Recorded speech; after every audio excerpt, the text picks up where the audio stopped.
The Space Needle, an iconic symbol of Gatlinburg, yet why is so much of its history obscured? Keep watching to learn what I'm talking about. Welcome to Bear Facts, where we explore the Smoky Mountains one bear fact at a time. At first, I planned on putting together a quick video and talk a little bit about this iconic symbol of the Heart of Gatlinburg. I planned on talking about the architects, builders, and fun facts about the place and then move on. The video is going to start by pointing out that the building is an older attraction, and I even had a great little title to start with. Is the Space Needle a must-see or a must-pass by? This proud building standing tall at the heart of Gatlinburg is one of those attractions that are old enough that many people don't see it anymore. Yet, it is a building of big importance and rich history in the area. Finding information should be easy, right? Well, no, it wasn't. When I started down the digital road of research, I discovered something startling yet sad. I couldn't find any information about the actual building. I actually spent a great deal of time looking for old articles or any sources online to find out who the architects were. I went to the Space Needle itself and talked to the employees, but I couldn't find anything. Now, there might be an obscure plaque somewhere that I missed, and I'm not going to say that I scoured the entire building, but you'd think this stuff would be kind of out there, right? I mean, at least who the architect was. And that's where I was really struggling. Why isn't this information available? It should be. I mean, this thing is the heart of Gatlinburg, yet I couldn't find basic information about it. Sure, I could tell you that the Space Needle has been a fixture in Gatlinburg skyline for over half a century. One fact that was very clear is that you can take an elevator to the top of the metal structure and walk around a circular platform. There you can get a 360-degree view of the Smoky Mountains. Now, this is a fact that was clear to see since you can actually walk up and experience it in person.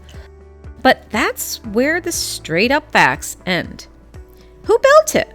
Who paid for it? Who owns it? And even other random facts like height and age are all confused. One such fact that was a little confused was the year it was built. What I finally figured out was it was open in 1970 to the public. But I did find this postcard in the archives that was dated in 1969, which confused me a little, but at least most of the publications agreed it was 1970. Yay for consistency. But this wasn't the only fact I struggled with. Even the height of the needle has been misprinted and confused. Some articles said it was 342 feet, and one even said it was 381. Where they got that number from, I'm not sure. But most recent ones are all saying it's 407 feet. The building is 342 feet above the sea level, which is where that number came from, and the Space Needle is 407 feet above the Little River. I'm still confused why they measured the height as compared to the Little River in some of the early articles. Though one fact was indisputable was that it was the tallest structure in Tennessee for a little time, not including the radio tower in Knoxville, which was over 1,700 feet at the time. It isn't anymore, but it's still in the top 5. The Paramount Tower in Nashville holds its title at 750 feet. And this is where I will shout out to anyone who might have better information. I couldn't find the name of the architect who actually built it online.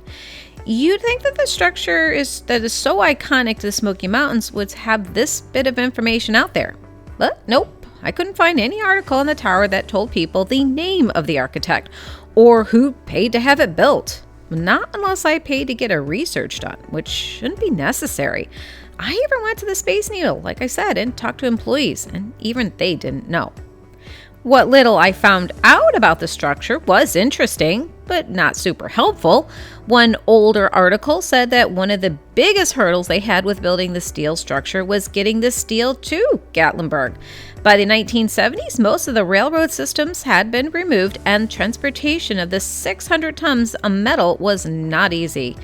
They needed to ship it to Knoxville and had to truck it the 40 miles over the back hills of Gatlinburg.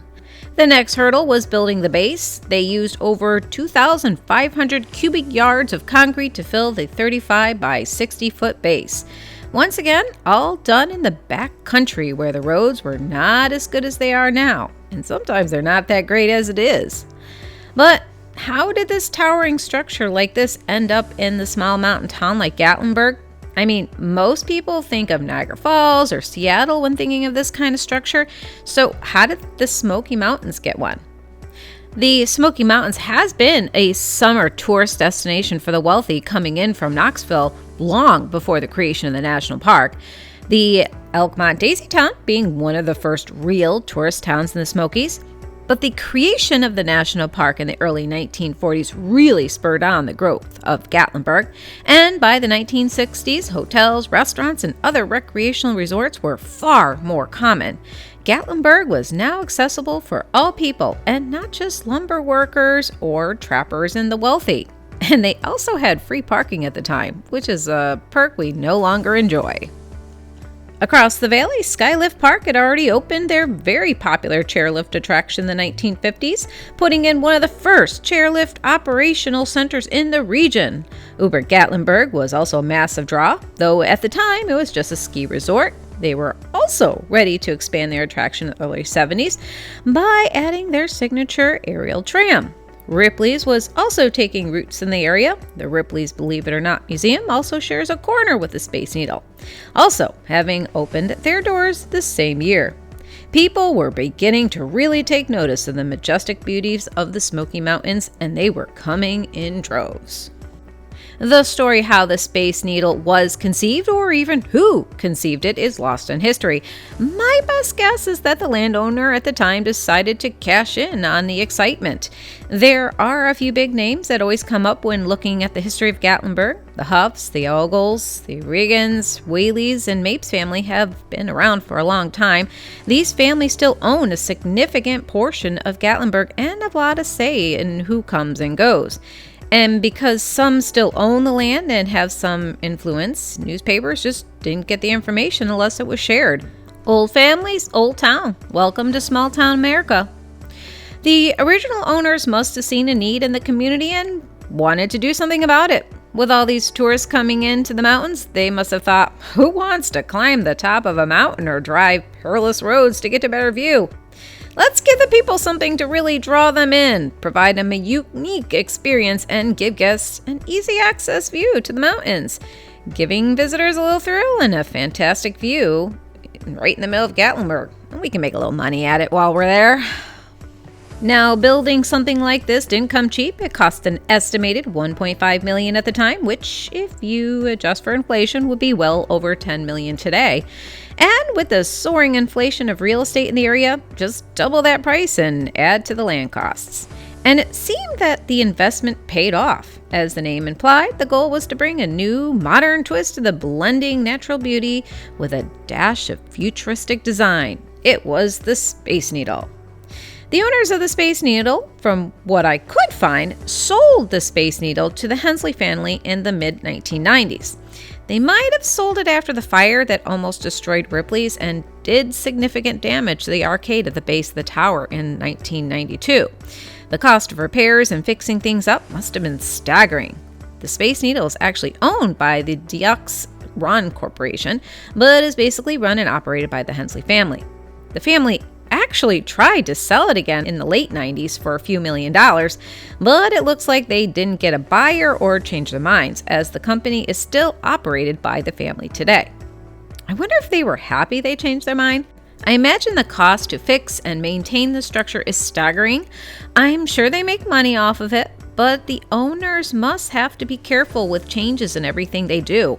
It's the Space Needle, an iconic image in Gatlinburg. And owning a Space Needle must be so cool. I mean, how cool must it be to tell your friends you own a Space Needle? I can imagine telling your classmates that you're having a sleepover 400 feet in the sky, or birthday parties in a 20,000 square foot arcade. So cool. The Hensley family valued the Needle at $12 million in the 90s, pretty low valuation compared to today's market. The land alone was already worth over $7 million. I imagine the price tag of the Space Needle to be much higher in today's market. The design of the Space Needle in Gatlinburg was strongly influenced by the Space Needle in Seattle, which was built and designed to be featured in the 1962 World's Fair.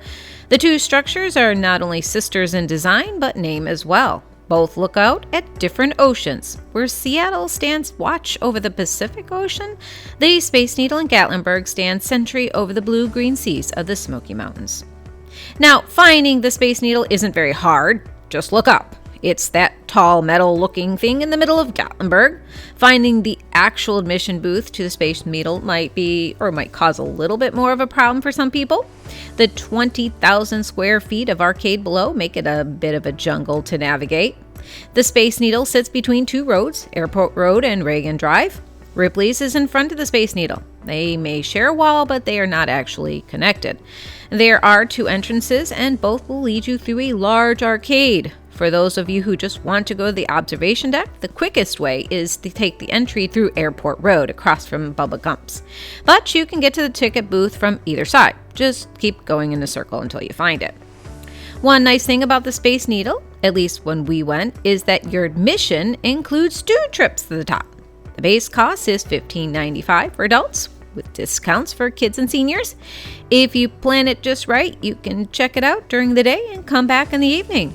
Though the sunset on this side of the mountains aren't as grandiose as some you can get from Clingman's Dome, they aren't anything to scoff at either.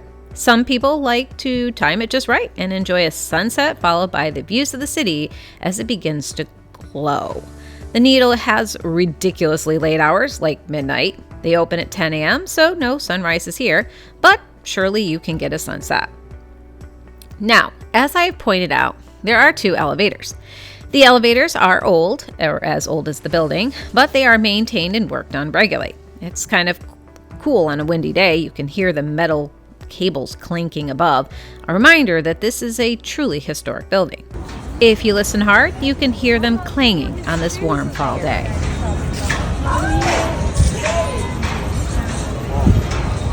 The trip to the top is a highlight for many people. If you're not afraid of heights, that is.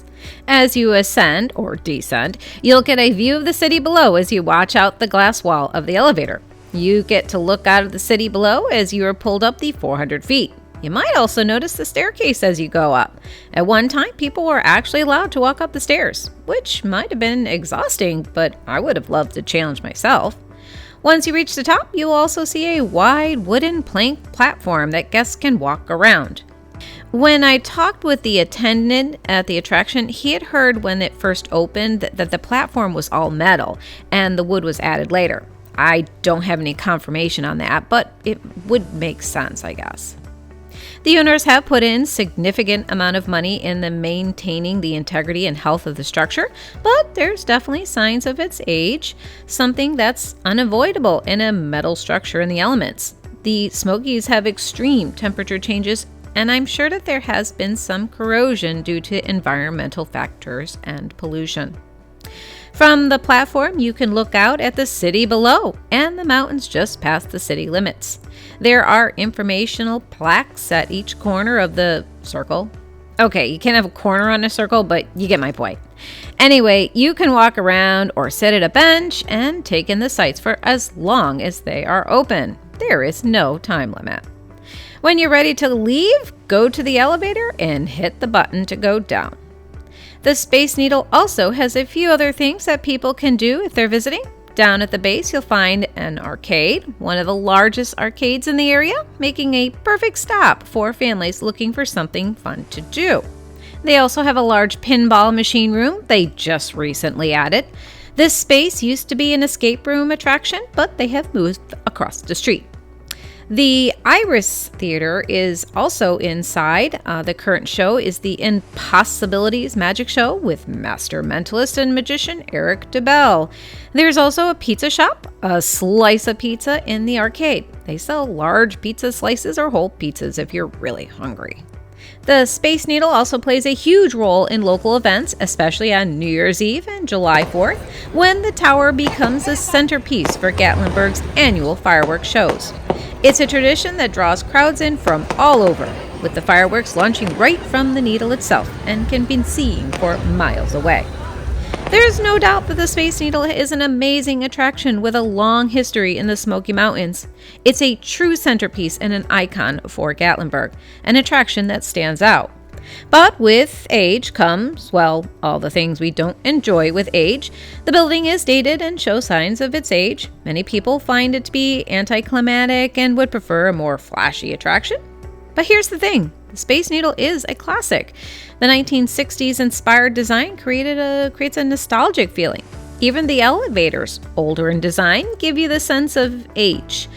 Not as much as it's a dated feeling, rather that you're stepping back in time and taking a glass-walled elevator to another time and place.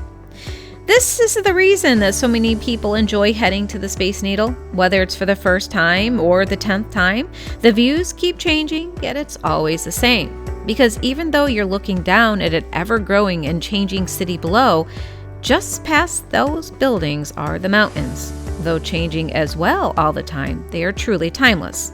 So whether you're there to catch a sunset, enjoy some arcade games, or ring in the new year in style, the Gatlinburg Space Needle offers something for everyone. It's more than just a tall building, it's part of Gatlinburg's history, a place where the past meets the future with one incredible view. I plan on revisiting this attraction at a future time. I'm determined to learn more and hope to have better information when I get back. But I implore the owners to consider making this information more widely available and share with its guests more about its amazing past. The Space Needle is an iconic image of Gatlinburg and part of its history, though new it may be. Those of us who love the Smokies are also interested about its history and want to know more. I hope this video helps you learn more about the Smoky Mountains or helps you plan your own next trip. You're getting an honest review from our personal experiences, but facts and things change, so please keep us in the loop if you learn anything new and want to share your experiences in the comments. Thanks again for visiting us at Bare Facts of the Smoky Mountains. Please click that like button and subscribe to our channel.